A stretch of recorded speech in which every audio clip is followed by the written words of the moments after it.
Click on File. Click on Options. Click on General. Click on Privacy Settings.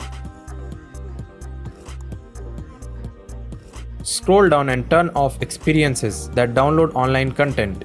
Turn it off.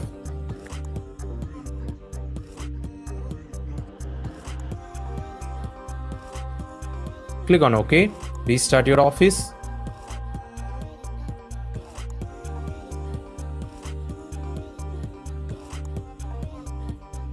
Now open MS Word.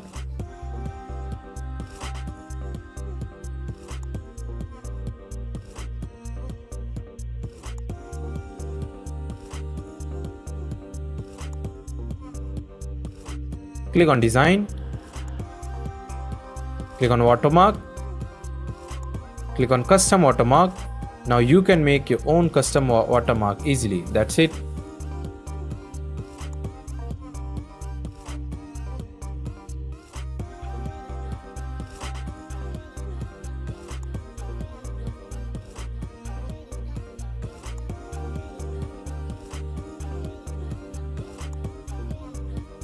Thanks for watching.